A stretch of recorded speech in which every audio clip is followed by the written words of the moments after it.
today we discuss about exercise 3.2. In previous class में हम discuss कर चुके थे 3.2 एक्सरसाइज की कुछ जर्नल इंफॉर्मेशन, कुछ जो आपको पता भी होनी चाहिए कि इंटरसेक्ट, पैरेलल और कोइंसिडेंट पेयर ऑफ लाइंस में हमारे कैसे हम कंपेयर करते हैं अपने रेशियो को। तो आज हम उसी से रिलेटेड करते हैं अपने क्वेश्चन सेकंड, थर्ड और फोर्थ को सोल्व करते हैं। तो सेकंड क्वेश्चन, सेकंड की स्टेटमेंट क्या आपकी कि आपने क्या करना है, कंपेयर करना है कि इसके रेशियो कंपेयर करना है कि कैसे करना है कि आपके पास दो लीनियर इक्वेशन गिवन होगी, उनके रेशियो कंपेयर करके देन फिर ये बताना है कि वो इंटरसेक्टिंग है, पैरेलल है या कोइंसिडेंट है। अब इंटरसेक्ट कैसे होती है आपकी, जब हमारे पास जब हम दो लीनियर इक्वेशन को कंपेयर करेंगे तो उनके ratio a1/a2 and b1/b2 and c1/c2। वैसे तो मैं इसकी जो जर्नल इंफॉर्मेशन वो आपकी करा चुकी हूँ डिस्कस, लेकिन फिर हम दोबारा से आज फिर रिपीट कर रहे थे ताकि आपको समझ में आ जाए।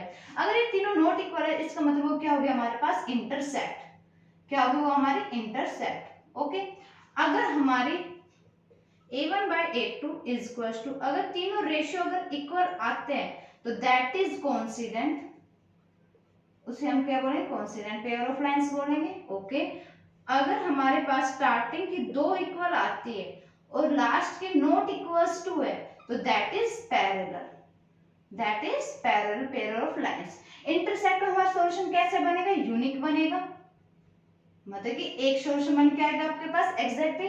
कोइंसिडेंट में क्या रहेगा आपके पास, इनफाइनाइटली मैनी सॉल्यूशन निकल के आएंगे आपके पास। ओके, एंड पैरेलल में क्या रहेगा आपके पास, no solution. Is that clear? I hope आपको समझ में आ गया होगा। मतलब कि इंटरसेक्ट में ऐसे होगा, कोइंसिडेंट में इनफाइनाइटली मैनी सॉल्यूशन होंगे, पैरेलल में आपके पास नो सॉल्यूशन रहेगा। पैरेलल को हम बोलेंगे इनकंसिस्टेंट, जैसे आपको थर्ड क्वेश्चन में इसके बारे में पता चलेगा कि भाई इनकंसिस्टेंट है या कंसिस्टेंट है, तो पैरेलल में इनकंसिस्टेंट एंड ये दोनों जो रहेंगे वो हमारे कैसे रहेंगे, कंसिस्टेंट रहेंगे। आई होप आपको समझ में आ गया होगा और इन चीजों को ध्यान करते हुए अब आप सेकंड क्वेश्चन को सोल्व करोगे। जैसे सेकंड क्वेश्चन की फर्स्ट पार्ट की स्टेटमेंट क्या है आपकी कि 5x - 4y + 8 = 0 and 7x + 6y - 9 = 0।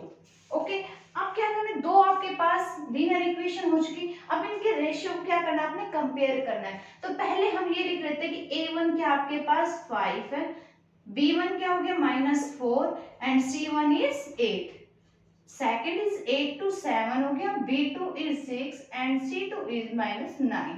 Compare करना है, कंपेयर क्या होता है आपका a1/a2, b1/b2 and c1/c2, where a1/a2 is 5/7, b1/b2 -4/6 and c1/c2 मतलब -8/9।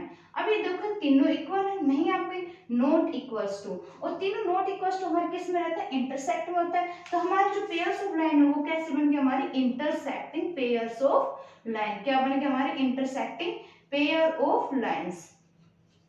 ओके, आई होप आपको समझ में आ गया होगा कि हमने कैसे क्वेश्चन को सोल्व किया कि आपके पास दो लीनियर इक्वेशन गिवन होगी, उनका हमने ऐसे कंपेयर करना है, उनके रेशियो को फिर ये देखना है कि वो इक्वल्स टू है या नॉट इक्वल्स टू। अगर तीनों नॉट इक्वल्स टू है तो कैसे बनेंगे हमारे पेयर ऑफ लाइंस, इंटरसेक्टिंग।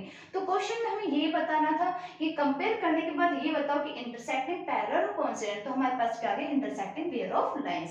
अब करते हैं इसका second part. Second part is 9x + 3y = 12, plus 12 is equals to 0 and second is 18x plus 6y plus 24 is equals to 0, same as a1 a2 and b1 b2 आप write down कर लोगे, a1 is 9, b1 is 3 and c1 is 12। Okay, हमने भी x का coefficient is a1, y coefficient is b1 and constant term हमारी क्या होती है c। Okay, same as a2 is 18, b2 is 6 and c2 is 24। Ratio करेंगे मतलब a1/a2, तो a1/a2 मतलब 9/18, b1/b2 मतलब 3/6 एंड c1/c2 मतलब 12/24। कट कर देंगे, 9 1 जा 9, 9 2 जा 18, 3 1 जा 3, 3 2 जा 6, 12 1 जा 12, 12 2 जा 24। देखो तीनों आपस में क्या आ गए, हमारे इक्वल आ गए और तीनों टर्म हमारे किस में इक्वल रहेंगे, हमारे कांस्टेंट मतलब कि इनफाइनाइटली मैनी सॉल्यूशन। तो आपका फर्स्ट जो पार्ट था वो क्या था, हमारे इंटरसेक्टिंग, और सेकंड में हमारे क्या आ गया, कोइंसिडेंट आ गया आपके पास। ओके, आई होप आपको समझ में आ रहा होगा। वेरी सिंपल क्वेश्चन तो ये था हमारा सेकंड क्वेश्चन। अब करते हैं हम थर्ड क्वेश्चन। थर्ड क्वेश्चन में क्या है कि इनके नेमिंग चेंज करते हैं बस उन्हें, ये बोला कि कंसिस्टेंट कौन सा और इनकंसिस्टेंट कौन सा है। जैसे कि मैंने बताया पैरेलल क्या रहेगा हमारा, इनकंसिस्टेंसी रहेगा हमारे पास, इंटरसेक्ट और कोइंसिडेंट क्या रहेगा, कंसिस्टेंट रहेगा। सेम एज आप उनके रेशियो को कंपेयर करके देखोगे, अगर तीनों नॉट इक्वल टू है तो मतलब कि ये कंसिस्टेंट रहेगा, अगर तीनों इक्वल है तो कंसिस्टेंट रहेगा, अगर दो इक्वल है, लास्ट पार्ट हमारा अनइक्वल है तो वो क्या रहेगा हमारा, इनकंसिस्टेंट ही रहेगा। अब हम इसका एक पार्ट करके देख लेते हैं थर्ड क्वेश्चन को, ताकि आपके सारे डाउट्स क्लियर हो जाए।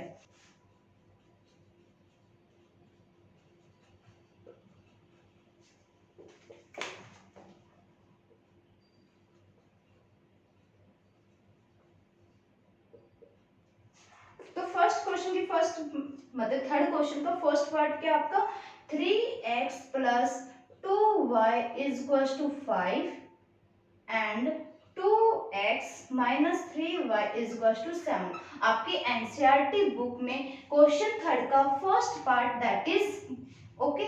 उसके बाद हम क्या करेंगे, इनके रेशियो कंपेयर करेंगे, same as a1 is 3, b1 is 2, c1 is 5, a2 is 2, b2 is -3 and c2 is 7। Compare करेंगे तो a1 by a2 मतलब 3 by 2, b1 by b2 मतलब -2 by 3 and c1 by c2 मतलब 5 by 7। देखो आपस में equal है, कोई से नहीं है तो नॉट इक्वल्स टू। अब तीनों नॉट इक्वल्स टू हमारे किस में आएंगे, इंटरसेक्ट। इंटरसेक्ट हमारा क्या है, कंसिस्टेंट। तो दैट इज क्या आ गया हमारे पास, consistent pairs of line. I hope आपको समझ में आ गया होगा। वेरी सिंपल क्वेश्चन, आप इसको सोल्व कर सकते हो। जैसे सेकंड पार्ट क्या हमारा, हम ऑलरेडी कर लेते हैं इसको भी, 2x minus 3y is equal to 8 and 4x minus 6y is equal to 9। देखो इसमें 2/4, 3/6 नेगेटिव दोनों एंड 8/9। देखो 3 1 जा 3, 3 2 जा 6, 2 1 जा 2, 2 2 जा 4, मतलब 1/2 is equal to 1/2 not equal to 8/9। और ये क्या होता है हमारा पैरेलल। पैरेलल क्या होता है हमारा, इनकंसिस्टेंट। तो that is a inconsistent pair of lines. I hope आपको सेकंड और थर्ड क्वेश्चन समझ में आ गया। ये वेरी सिंपल क्वेश्चन और इंटरेस्टेड क्वेश्चन है, आप इजीली इन क्वेश्चन को कर सकते हो। बस ओनली आपको अगर ये टेबल लर्न है तो, अगर ये टेबल लर्न है तो आप इजीली क्वेश्चन को सोल्व कर लोगे। ओके, अब करते हैं इस एक्सरसाइज का क्वेश्चन नंबर 4। क्वेश्चन 4 की स्टेटमेंट क्या है आपकी, कि इसमें कंपेयर तो करना है और उसको ये बताना वो कंसिस्टेंट है इनकंसिस्टेंट है। अगर वो कंसिस्टेंट है तो उसका हमें सॉल्यूशन निकालना है और ग्राफिक भी रिप्रेजेंट करना है। तो हमें पता है, अभी मैंने डिस्कस किया था, इनकंसिस्टेंट ओनली आपका एक ही केस में होगा, वो भी किस में रहेगा हमारा पैरेलल में। और हमारा इंटरसेक्टिंग और कोइंसिडेंट में कैसा रहेगा हमारा, कंसिस्टेंट रहेगा, जिसमें हमें सॉल्यूशन निकलेंगे और ग्राफ को रिप्रेजेंट करना है। तो फोर्थ क्वेश्चन का फर्स्ट पार्ट क्या है, x plus y is equal to 5 and 2x plus 2y is equal to 10। सब फर्स्ट ऑफ ऑल हम इसके रेशियो कंपेयर करते हैं, तो कंपेयर करते हैं a1 by a2। तो फर्स्ट ऑफ ऑल आप a1 लिख लोगे 1 and b1 is equal to 1 and c1 is equal to 5। Okay, second is b1 sorry a2 is equals to 2 and b2 is equals to 2 and c2 is equals to 10।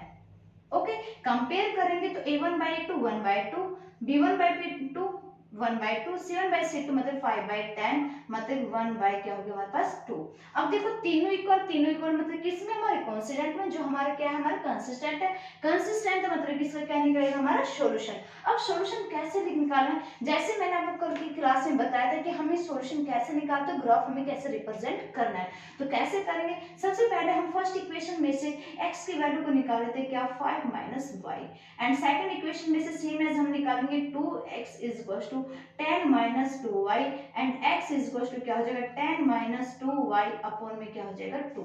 Okay, अब इसकी table निकाल लेंगे हम, first equation table हम यहाँ पे निकाल लेंगे। ओके, ये हो गया आपके पास क्या, x और y। आई होप आप अब तक तो आपको ग्राफ बनाना भी आ गया कि ग्राफ हमें कैसे इनका रिप्रेजेंट करना है। ओके, ये हो गया हमारे क्या x एंड y। इसमें अगर हम y की वैल्यू 2 रखते हैं तो x की वैल्यू हमें 3 मिल जाएगी। यस मिल जाएगी। अगर y की वैल्यू हम 3 रखते हैं, सॉरी 3 रखते हैं, तो x की वैल्यू हमें 2 मिल जाएगी। भाई y की वैल्यू अगर मैंने 3 रखा यहाँ पे तो 5 out of 3 that is 2। Okay, इसी तरह से आप इनफाइनाइटली मैनी सॉल्यूशन निकाल सकते हैं, क्योंकि हमें अभी पता है कि हमारे कॉन्स्टेंट में क्या होता है, इनफाइनाइटली मैनी सॉल्यूशन निकल के आते हैं। अगर हम यहाँ पे y की वैल्यू 1 रखते हैं तो x की वैल्यू 4 हो जाएगी। Yes, 5 out of 1 is 4।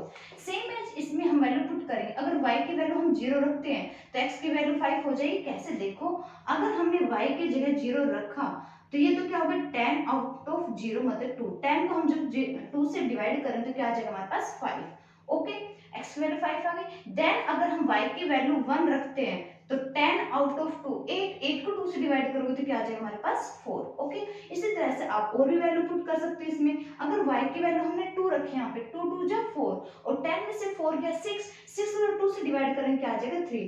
जब हमने y की वैल्यू 2 रखी यहाँ पे तो x की वैल्यू क्या आ गया हमारे पास 3। आई होप आपको समझ में आ गया होगा। ये आप निकाल दे सकते हो कि y की वैल्यू अगर हमने 2 रखी, 2 से डिवाइड करते तो 10 - 2, 2 जा 4, 10 आउट ऑफ 4 मतलब 6, 2 3 जा 6, तो x की वैल्यू क्या आ गई 3। अब इसमें ग्राफ बनाना। ग्राफ कैसे बनाओगे, अब बनाते हैं हम इसका ग्राफ। ग्राफ कैसे ड्रॉ करोगे, अब आप इसका देखो, that is horizontal line and that is vertical.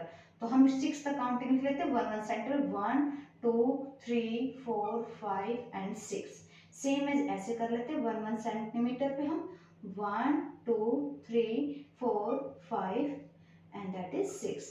Same as negative term. वैसे हमारे नेगेटिव कोई भी नहीं है तो आप नेगेटिव थोड़ी टर्म भी रख लोगे, कोई दिक्कत नहीं। ओके, -1 -2 -3 -4। देखो फर्स्ट लाइन, देखो y की वैल्यू 2 है, x की वैल्यू 3 है, तो आपकी एग्जैक्ट लाइन यहाँ पॉइंट हो जाएगा। ओके, और x की वैल्यू 2 है और y की वैल्यू 3 है, तो आपकी आ जाएगी यहाँ पे। ठीक है, ये लाइन आप ऐसे मीट कर दोगे। मेरी ड्राइंग थोड़ी खराब है तो आप लोग अपना एडजस्ट कर लेना। ऐसे ऐसे लाइन चल जाएगी। दोबारा करते हैं, मिनट को 3 और 2 है आपका। ओके, 2 एंड 3, तो ये पॉइंट आपका कुछ ऐसे मीट होता जाएगा।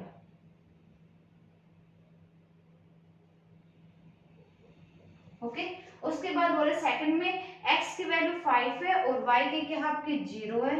ओके, x की वैल्यू क्या है आपकी 4 है, y की वैल्यू क्या है 1 है। ओके, और y की वैल्यू 2 है आपकी और x की वैल्यू क्या है 3 है। मतलब यहाँ पे तो देखो ये पॉइंट आपका मीट हो रहा है दोनों लाइनों पे। देखो ये वाला जो लाइन है, ये वाले जो पॉइंट है यहाँ पे, एक तो आ गया आपके पास क्या 3 एंड 2 और एक क्या आ रहा है आपके पास 4 एंड 1। दोनों जो है कोइंसिडेंट आपका यहाँ पे हो रहा है, मतलब 3 और 2 पे 4 और 1 पे ओवरलैप कर रही है आपके। तो ये बन गया आपका इसका ग्राफ, आपका किसका, फोर्थ क्वेश्चन का फर्स्ट पार्ट का। अब करते हैं हम इसका सेकंड पार्ट। तो कैसे करेंगे, सेम एज रेशियो कंपेयर करें 1/3 -1 -1/3 एंड 8/16। तो 8 1 जा 8, 8 2 जा 16, माइनस से माइनस कैंसिल, तो 1/3 is equal to 1/3 not equal to 1/2। मतलब किसका केस आ गया, पैरेलल का। और पैरेलल क्या है हमारा, इनकंसिस्टेंट, मतलब किसका क्या आ जाएगा, नो सॉल्यूशन। तो आप बस यहाँ तक निकाल दोगे इसको, इसका कोई सॉल्यूशन नहीं निकलेगा, ना इसका कोई ग्राफ बनेगा, क्योंकि क्वेश्चन में बोला हुआ स्टेटमेंट में अगर वो कंसिस्टेंट मतलब कि अगर वो इंटरसेक्टिंग और कॉन्सिडेंट अगर आ जाती है तभी उससे सॉल्यूशन निकालना और ग्राफ को रिप्रेजेंट करना है। तो सेकंड में आपका पैरेलल आ रहा है, कोई सॉल्यूशन नहीं निकलेगा। तो अब हम करते हैं इसका थर्ड पार्ट कि थर्ड पार्ट क्या है, क्योंकि सेकंड में तो कुछ निकालना नहीं है, यहाँ तक हो गया आपका खत्म।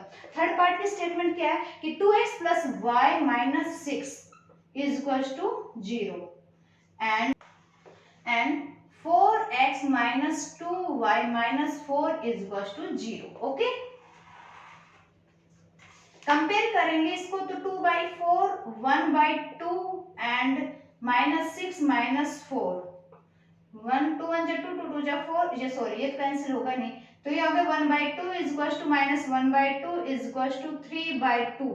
तीनों नॉट इक्वल्स है, तीनों नॉट इक्वल्स मतलब कि इंटरसेक्टिंग आ गया आपके पास। तो इसका सॉल्यूशन निकल के आएगा। तो इसकी टेबल आप पहले बनाओगे तो फर्स्ट इक्वेशन में हम कैसे निकालेंगे, y इज इक्वल टू क्या हो जाएगा 6 - 2x एंड सेकंड इक्वेशन में क्या आ जाएगा हमारे पास y is equal to 4 minus 4x upon में क्या आ जाएगा आपके पास 2। ठीक है, उसके बाद आप इनकी ऐसे ही टेबल बनाओगे x और y की। ये हो गया आपका होमवर्क आज का।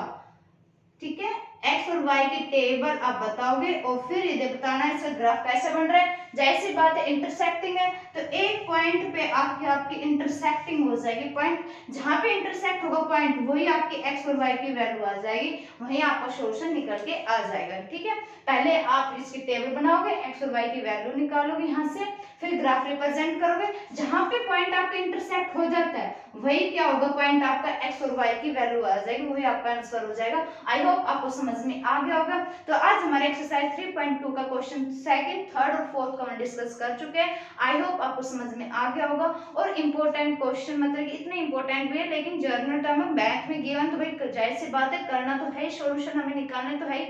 आपको पता भी होना चाहिए कि इंटरसेक्टिंग पैरेलल कोइंसिडेंट में हम क्वेश्चन को कैसे सोल्व करेंगे। अगर क्लास अच्छी लगे तो प्लीज इसको लाइक शेयर सब्सक्राइब करना ना भूलें। Thank you very much.